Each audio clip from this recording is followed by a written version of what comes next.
Well, Nancy, we had a good conversation last time where we like pie. We talked about scarcity mindset. And we had a meeting this last week, and when you encounter a scarcity mindset and what that really does to you as you're sitting across the table, it's a really powerful mindset, but there's almost, you walk away from that mindset feeling bullied, or even another word would be dominated over. It's almost like when a person has a scarcity mindset, they control all the pie. They got to have all the pie. Here's the thing is they have a very fragile ego, and they're not open-minded people. They're very closed-minded people. And so whenever they're threatened, they are also very threatened by anybody who does things better than them or has skills that they don't have. So whenever they feel threatened that their pie they're going to be losing their pie, they tend to dominate, which bullying would be a really good word. They tend to bully over others. It's an intimidation move, and we all know bullying is coward. It's basically coming from a superiority. You have to get someone from a superiority role to make someone feel inferior. And so it's really, again, you're closed-minded. You're not willing to explore the world as other people see it. You're not even willing to see what other people's points are. You've already made an opinion. Oftentimes when these people come to meetings, they already formed opinion, they've already formed an idea in their mind, and they're not going to let go of that. And so they're going to come to the meeting dominating right from the get-go. They're going to take over, and this is what we experience, is they're going to try to take over the meeting right from the get-go. If they made any mistakes, they're always pushing it on somebody else. It's always someone else's problem. It's never their problem. But they're really closed-minded. There's no speaking into these individuals at all, because they're in their bubble and they're not going to move from their bubble. Mm-hmm. But they're very easily intimidated. So one of the things that would be missing when you're sitting with a person like that, one of the things that it will stifle for a great leader is one of the things it will stifle is imagination. It really, honestly, it's that mindset that is really causing the leadership vacuum. Okay. Because these people fill positions of leadership. They bring the bar of leadership down because they can never fulfill what we honestly look as a leader. They can never fulfill that position. So they bring that down, and how they bring that down is through bullying. And what happens when you get bullied? You get brought down to a person's level. Mm-hmm. If I feel really good about myself, I don't need to bully anyone else. As a matter of fact, I'm going to be extremely excited for a person and for their success and where they're going. But if I have a very scarcity mindset and I am very closed-minded, then I'm not going to encourage that, because they can only grow as their knowledge base is really where they gain their power. So, quote, power from is their knowledge. They can only grow as far as their knowledge grows. They read all kinds of books, but as Stephen Covey says, to read and not apply is to not read at all. And that would describe these. They, again, because they're very closed-minded. They have their view, and that is it. When they pick up a book, they're reading the book through their lens, and oftentimes they're not even going to look at what the author is really bringing about. They're just going to close right down, because again, they have a very fragile ego, and they're very insecure within themselves, and they're hugely cowards. But they really just suck the life out of people. They really do. So for anybody in our audience that may have sat across in these meetings, to identify what are some of the feelings after you're done with that meeting. What do you feel like after you sit across the table from that mindset? Well, you really just feel like you don't ever want to see the person again. Okay. That's the first thing, is you never want to meet a person like that again. Mm-hmm. You also just feel very, I don't know how to describe what you feel. I mean, yeah, you never really want to see that person again. Does it also Repulsed would be another word. Yeah, repulsed yes. would be another one. Highly repulsed. Does it almost second guess us at times? If you're not confident in who you are, absolutely. Again, that's what a bully is meant to do. Mm-hmm. It is, again, bringing you down to their level. So yes, if you're not confident in 100% in who you are, then absolutely. It will make you walk away from the meeting second guessing everything you did, everything you bring, everything you think. Because they have such a strong stance. And again, it's all show. It's all show. Mm-hmm. You take one punch at them, pretty much these kind of people, an aggressor, they crumble and they never get back up. So that's what I'm talking about. They're not strong individuals. They come across with a strong air, but all it is show. You come aggressive, they're going to crumble because again, they're cowards. So you're not really describing an aggressive individual. No, I'm not. No, an aggressive individual is someone who knows what they bring to the table, and they believe that it's for everyone's best to have it. That's an aggressive person. This is not an aggressive person. Another word would be an outspoken individual. We're not describing that. No, this is somebody that's allowed at the table. This is not who you're describing. No, these people are actually going to be probably the quietest at the table. They're going to your nonverbal communication. You're going to read it with their nonverbal communication. They really come, and oftentimes where they're the most dangerous is if they come from a religion. Mm-hmm. Because they're going to hide behind their religion. Mm-hmm. Whenever you hit them with the truth or facts, they're going to bring in their religious beliefs to make you back down. Because nobody wants to go against someone's religious beliefs. Nobody does. So that's really where they will do it. They will bring that in to make you back down. But they're actually probably the most quiet because they're sitting back and they're observing everything. Because again, they're highly insecure in who they are. And so they are going to be guarding their pie with everything they have because they can't get more pie. Because again, they don't have the skills. They like to flamboyant their skills, but they really don't have those skills. So word that we've always talked that came to mind before in the past would be passive aggressive. These people are hugely passive aggressive. That's why I said anybody who is aggressive or outspoken, they will back down immediately because they can't survive in that. And as a matter of fact, oftentimes if these people are taken out by someone who is aggressive, they never get back up. They learn to live with it, but they never get back up. So in some ways, that type of mindset can lead to another thing of passive aggressive would be victimization. They're hugely victims.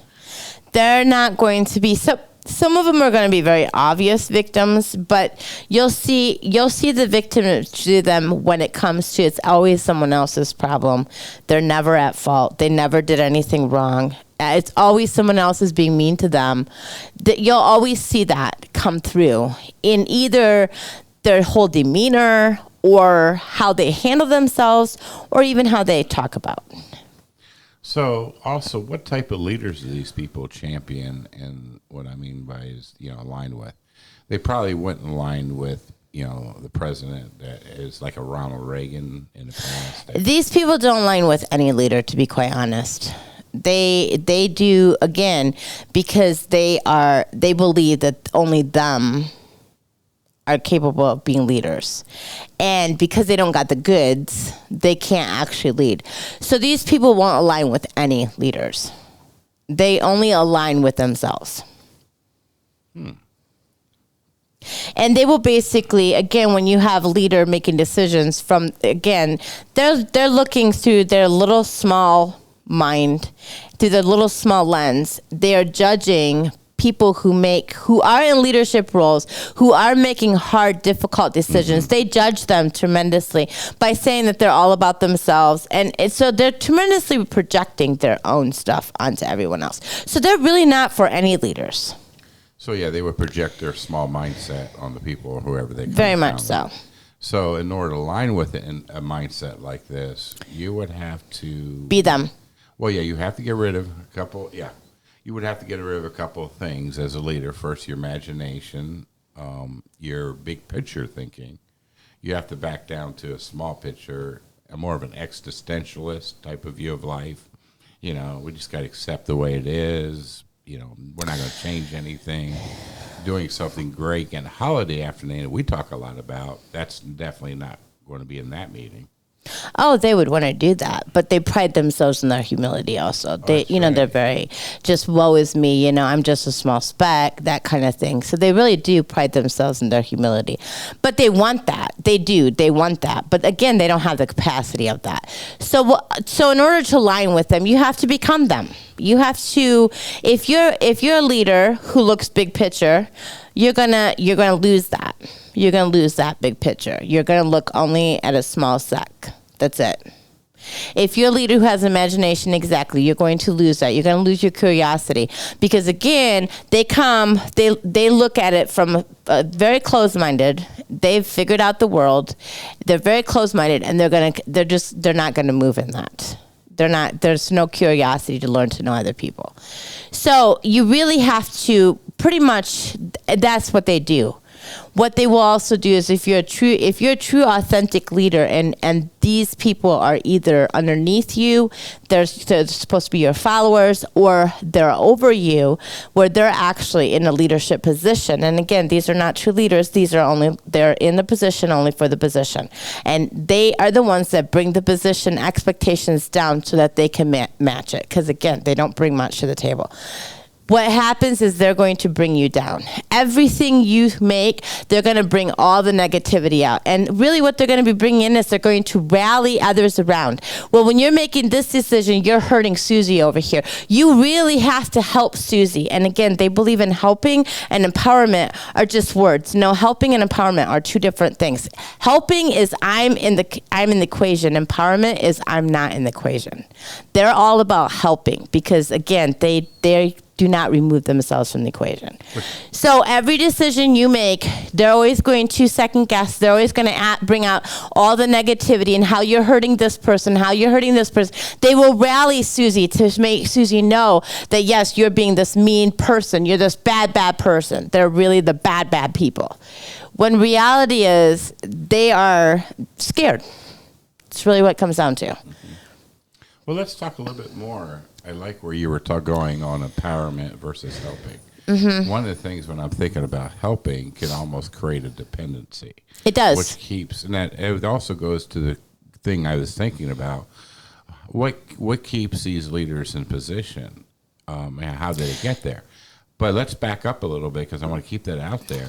But let's talk about helping that creates a dependency. Well, that's versus what you talk. I'm sorry, I didn't mean to interrupt. Versus what you talk about when we empower, versus which does not create a dependency. Correct. A true leader empowers. They do not create a dependency. They don't help. Okay. So a true leader knows together we create great things. This mindset is look at what I did. I help these people. They come to me and they're very desperate and I help them. I kind of think of, I don't know if you've ever watched The Little Mermaid when my children were little. Okay. Ago, Ursula, basically, do you remember the Witch of the Sea? Oh, yeah, vaguely. Yeah, okay, so she will say that, she brings these people come to her and she helps them, these poor wretched souls, and what she does is in exchange for them helping, she gets their soul. This would be similar. Well, let's talk about that. How'd she get her soul? They sign an agreement. They actually sign an agreement. If you look at The Little Mermaid, she goes to Ursula because she wants her voice, right? So she signs an agreement. And so if you don't match this way, and that's really that's the difference between empowerment and helping, okay? Helping is, I'm always going to need you. There's a debt to pay back. There you go. Empowerment is you're going to teach me how. You're going to empower me to stand on my own so that I don't need you. Beautiful. That's empowerment. Helping is there's a debt to pay. Exactly. Like I said, I always get a picture of, and again, there's nothing wrong with helping people. There really isn't. But when you help people with the motive of creating a dependency so that you can stay in your position, that's very wrong. See, I like what you said. You said a key word there, the motive. The motive, yes. I mean, there's nothing wrong at all with helping people. There's nothing wrong with And helping if you don't people. expect anything in return, that's helping people. Well, again, it comes from the fact, okay, when we help people because they may be in their situation, they're down on their luck, okay? But I'm talking about helping people because I'm in a superior role and people are coming to me for help. That's the difference. I'm creating that dependency. So I would be like I would be like Ursula. These poor, pathetic souls, and I help them. I do. That's really what it is. Because again, if I don't have you keep coming back at me, then I don't have a position. Where a leader knows, we're always evolving. We create ourselves out of our position because we know very clearly that we're creating someone else to step in. You just said something. We're creating ourselves out of a position. We are. We work ourselves out of a position because we know very clearly that I am here. If I work myself out of this position, that means I get to come up here. And we're constantly climbing the next mountain. We're constantly climbing because we're constantly growing. So we're not hanging on to that position. No. And the people, and we're not keeping them captive. No. So if a leader is continue to move out of their position, then they are moving and nobody's captive. There you go. And that's not a captive relation. It's not your captive audience leadership. There you go. The other thing I also like, we talk about empowerment, is if you do empowerment and you empower the mindset that we have, they're going to pay it. They're going to pay it forward more than you ever do for them. It multiplies. It does. It multiplies. It creates a ripple effect. Yeah. You basically pour into one person. That person goes and pours into several other people. This is abundance mindset. Think about it. Okay. How many people can I help with myself? Exactly. Only within my own strength. That's it. But how many people can I empower if I empower you? Because if I empower you, you can empower someone. It's a ripple effect. That's abundance mindset. Scarcity mindset is I need to hold on to, again, goes back to the pie. I need to hold on to the pie. Empowerment knows there's plenty of pie for everyone. Yeah.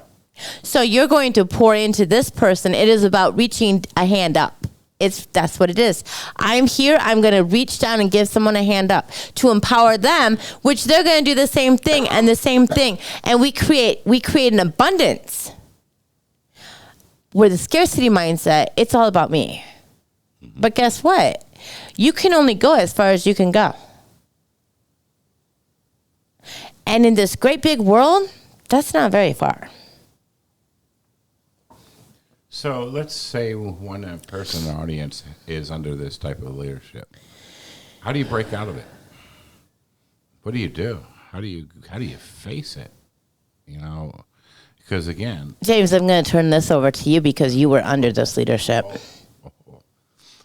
We switched it back to me. Yes. You almost lost your soul under this leadership. So how do I break out of this leadership if I'm underneath it?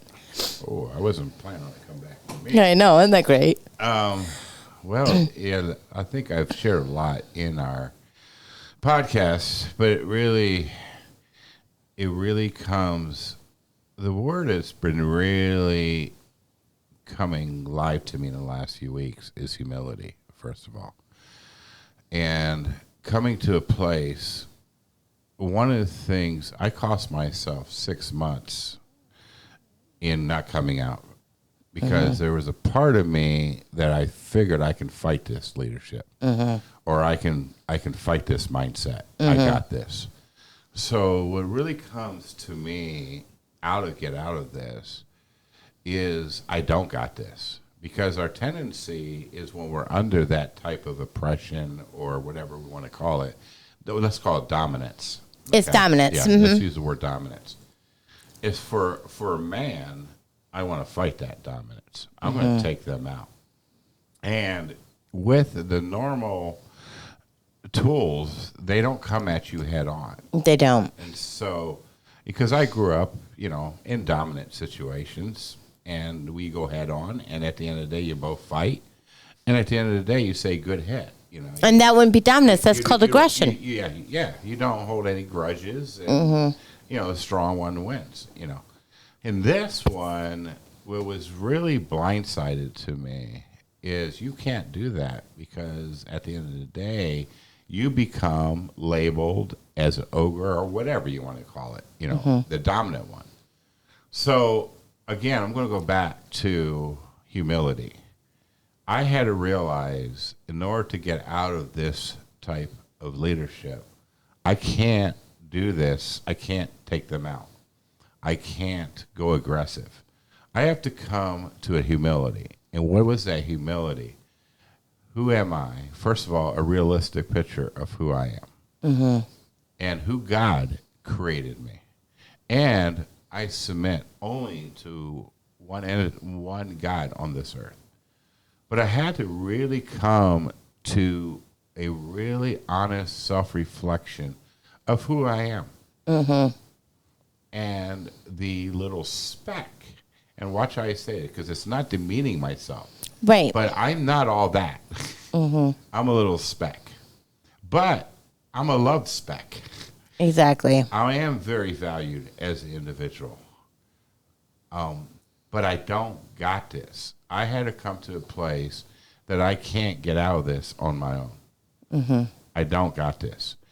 I can't. And that's where, because if you hang on to it, I'm going to fix them. I'm going to get justice. I'm going to get this.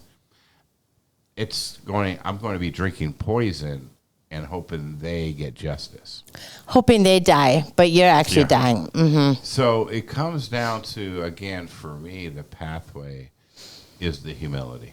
Recognizing who I am. And humility isn't also, again, you said a word on pride yourself in humility. Humility isn't looking at and saying how low I am, how great the other people are. Humility, that's pride too. That's pride yourself. That's also pride. So it's whether I'm better than the other person or I'm not as good as the other person. That's not humility. Humility is a true acceptance of who you are and the person you were fearfully made to be. There's no one else like you. Exactly. You're special. Exactly. Not special that people should, there's two types of special. But it really comes to the fact. You are a special person, not in comparison to people around you, but you're special in your uniqueness, how God created you. And live it. Love it. Be humble in it. Because at the end of the day, anything good, any world change I do comes from the Creator, the one that made me special, and only for my lane. So it really comes down to humility, is what just the acceptance of who I am in this great Creator that created us, and to be me. That is probably, and it's also a willingness to look at your faults head on and your successes head on. And it's also, we talked on a number of times of relishing in our failures. Accept the whole person of who we are. When you start doing that, what kind of power does that bully have over you? It's a true statement, James. And so it really goes to what you talked about, humility. And another description is going back to where you said you're just a speck in this great big world. Yes. It's like you're just a little star in this great big world. Makes you very humble that, wow, you're not all that.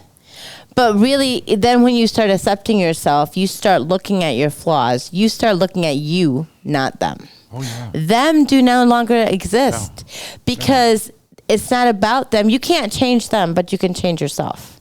So you start changing yourself. Yeah, I love what you say. There's a really small difference we're all going to make on this earth. However, it's all of us, we said earlier, it's all of us together. Working together. And all of us in our lane. And exactly, you don't focus on the person, you focus on the mindset. And what I mean by that, how you focus on the mindset is, again, you don't focus to go against the mindset, is what that person said true about me.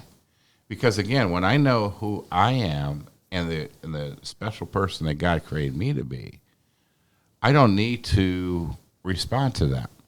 I don't need them telling me. Their approval's not needed. No. and your approval. Let's use the better word, opinion. Exactly. Your opinion's not Yeah. needed. Exactly. No, but does that mean I don't love the person? That no. At the end of the day, I don't accept the behavior of that mindset, and it's not. I'm not going to accept it because I know who I am. Mm-hmm. And we all have been talking a lot in our culture of who I am and what does that mean, the power of that. And I think a lot you allude to, there's two things you constantly allude to, Nancy, is a leadership crisis, a leadership vacuum, and identity crisis. Mm-hmm. And somewhere along the lines, because of that dominance, we have lost our identity. We have. I think that's because leaders have been able to function out of a dominance They've been able and to. creating a dependency. We have given up a lot of our free will. We have. And then we lost that power, what you talk about, of who we are. We have, because again, this scarcity mindset lowers the bar of leadership because they can never reach the true bar. A natural born leader, they can never reach the true bar of a natural born leader. So they have lowered the bar. And because of that, we cannot, and we don't know who we are. So therefore, we're not going to raise the bar. Exactly. We're not going to expect. Exactly. We're not going to demand character from our leaders. Exactly. That's Keep going. that's because they continue to dominate over us. They continue to make us feel inferior. And as Eleanor Roosevelt says, the only person that can make you feel inferior is yourself. And exactly what you said, James. When you focus on yourself and learn to know who you are, they can no longer dominate over you because they're not all that. In the end, they're hugely cowards. And all it is someone who's aggressive comes after them.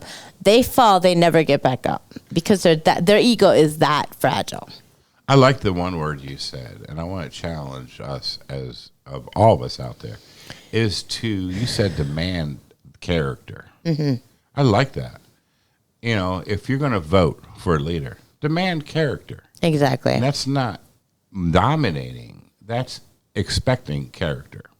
That's saying that you're worth it. Yes. You're worth it to have, because again, we've when we lower the bar of leadership, we also lower the bar for ourselves. Exactly. That's what I love happens it, is 'cause we no longer say that we are worthy to have great quality.